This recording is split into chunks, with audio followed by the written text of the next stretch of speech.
3 years ago, I stopped speaking to my parents. I didn't block them. I didn't announce that I was cutting them off. I simply stopped answering, because the last thing my father ever said to me was, "If you walk out of this house, don't ever expect anything from this family again." I walked out. For 3 years, there was nothing. No birthday calls, no Christmas messages, no apologies. Then one Tuesday morning, a lawyer I'd never met sent me an email. "Emily, your parents have instructed me to send you the attached document. You need to sign it today." I opened the document. My name was already printed on it. The property listed was worth $1.8 million. At first, I thought my parents had finally decided to give me something. Then I read the second page, and I realized they weren't giving me the house. They were trying to make me responsible for something they'd been hiding for 3 years. My name is Emily Carter, and 3 years earlier, my relationship with my parents had ended over something that sounds ridiculous now.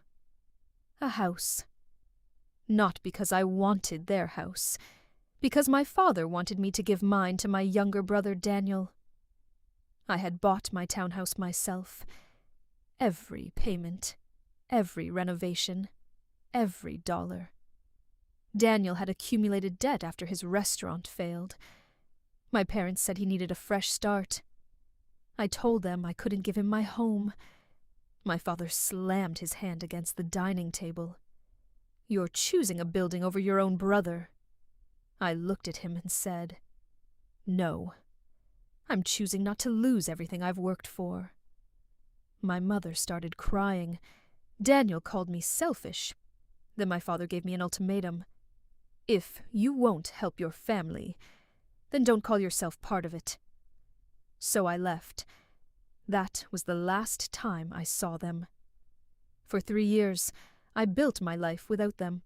I changed jobs, paid off my mortgage, started a small consulting business. Eventually, I stopped thinking about what happened. Until that email arrived. The lawyer's name was Thomas Reed. His email contained a PDF, his phone number, and one strange message. "Please call me immediately after reviewing page 6. That sentence bothered me, so I skipped directly to page 6. It was a property agreement. The address made my stomach tighten. It was my parents' house, the house where I grew up. According to the document, my parents were transferring the property to me. But there was a catch. I would also assume responsibility for a $620,000 secured loan attached to it. I called Thomas. He answered immediately. "Emily?" "Yes." "Did you read page 6? "Yes." "Good." I asked him, "Why are my parents transferring their house to me?" There was a long pause.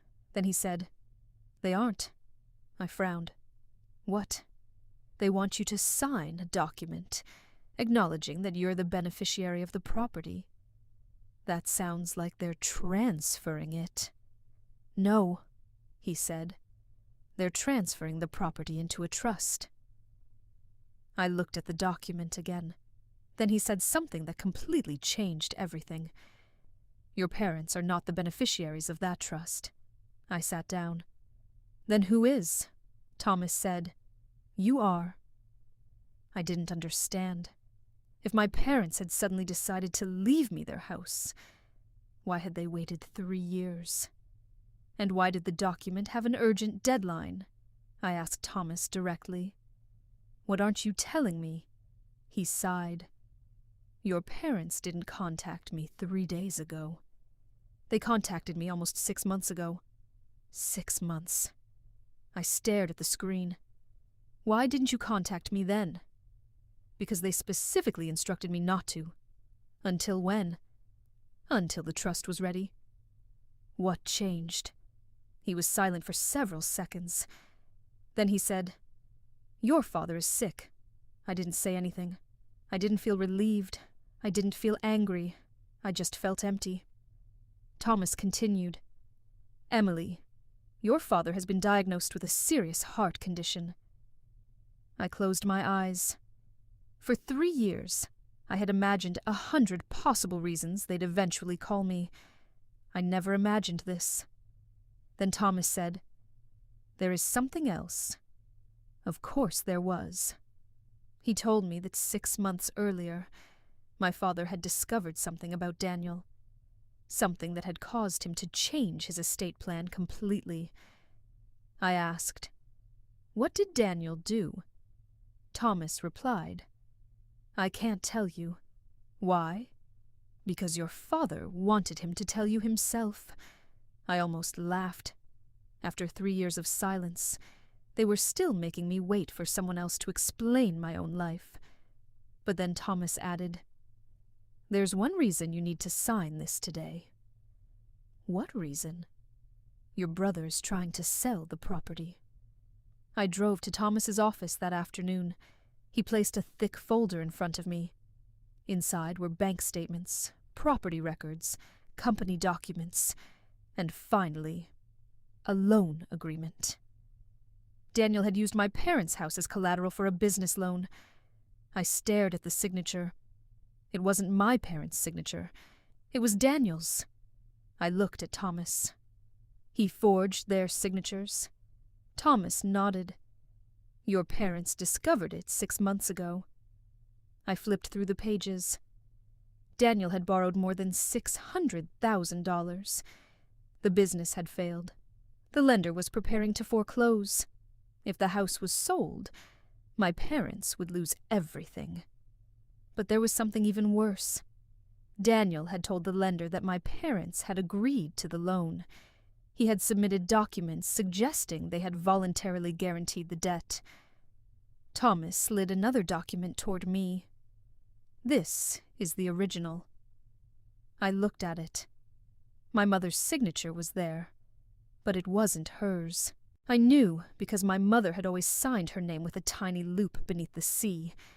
This signature didn't have it. Someone had copied it. Thomas said, "Your father wanted to protect the house from foreclosure." "How?" "By transferring ownership into a trust."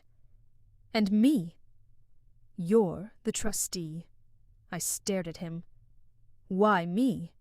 Thomas looked directly at me. "Because you're the only person your father believed Daniel couldn't manipulate." That sentence hurt more than I expected. That night, I received a call from Daniel. I almost didn't answer. But I did. He didn't say hello. He said, "You've been talking to Dad's lawyer." I froze. "How do you know?" "Because you were never supposed to know about the trust." "Then why did Dad's lawyer send me the documents?" Silence. Then Daniel said, "Because Dad is dying." I didn't respond. He continued, "He's trying to punish me." "Daniel, you forged Mom and Dad's signatures." He immediately became defensive. "I was fixing a problem. You put their house at risk. I was going to pay it back." "With what?" Silence. Then he said, "You always thought you were better than me." I shook my head. "No, I just stopped cleaning up after you." He hung up. 5 minutes later, Thomas called. He said, "Emily, don't sign anything tonight." "Why?" "I just received another document." "What document?" His voice became very serious. "Your brother filed a second transfer request this afternoon." My stomach dropped. He's trying to sell the house. The next morning, I went back to Thomas's office. He explained everything. Daniel had found a buyer willing to purchase my parents' house quickly, but he needed one final signature. Mine. Because the trust documents gave me legal control of the property. Daniel had planned to convince me that I was simply signing paperwork to help my parents, but my signature would actually authorize the sale. I looked at Thomas. "So that's why my parents wanted me to sign today." He nodded. They knew Daniel was running out of time. I asked, "Why didn't they just tell me?" Thomas looked uncomfortable. Then he handed me a handwritten letter. It was from my father. My hands were shaking when I opened it. It said, "Emily, I know I have no right to ask you for anything." I stopped reading, then continued. "I spent 3 years believing that being your father meant you owed me obedience." Another pause. I was wrong. I felt tears forming. Then came the part that broke me. The day you walked out, I thought you would come back because you needed us. 3 years later, I finally understand that you didn't leave because you didn't love us. You left because we stopped respecting you. I couldn't read anymore. I put the letter down. Thomas didn't say anything. Then he quietly said, "Your father asked me one final question." "What?" "He asked whether you would save the house." I looked at him. "What did you tell him?" Thomas smiled faintly. I told him I didn't know. That afternoon, Daniel came to the lawyer's office. He looked confident, almost relieved. He sat across from me. "Emily, let's not make this complicated." I said nothing. He pushed the document toward me. "Sign it." I looked down. It was the same document I'd received in the email. I picked up the pen. Daniel smiled. "You always wanted Dad to admit you were right." I looked at him. "No. Then what do you want?" I put the pen down. "The truth." His smile disappeared. I slid a second folder across the table. Daniel opened it. Inside were copies of the forged loan documents, his bank transfers, his emails to the lender, and a recording of our phone call. His face went pale. "You recorded me?" I said. "No." Thomas answered for me. The call was legally documented as part of the fraud investigation. Daniel looked at him, then at me. "You can't do this," I finally said. "You tried to sell our parents' house using forged documents." Daniel stood up. "You're destroying my life." I looked at him. "No, Daniel. I'm stopping you from destroying theirs." The lender froze the foreclosure process. The property transfer was stopped. Daniel's fraudulent documents were handed over to the authorities, and the trust was finalized. My parents kept their home. Daniel was forced to face the consequences of what he'd done. But there was one thing I still hadn't done. I hadn't seen my father. The next morning I drove to the hospital. I stood outside his room for almost 5 minutes. Then I walked in. He looked smaller than I remembered. He opened his eyes. For a few seconds, neither of us spoke. Then he said, "You came." I nodded. "I almost didn't." He swallowed. "I know." I sat beside him. He reached for my hand. "I was wrong, Emily." I looked at him. "About what?" "Everything." I didn't know what to say, so I simply held his hand. After a while he whispered, "Do you forgive me?" I looked at him. "I don't know." He nodded. "That's fair." And somehow, that answer meant more to me than an apology ever could. Because for the first time, my father wasn't demanding forgiveness. He was finally respecting my choice.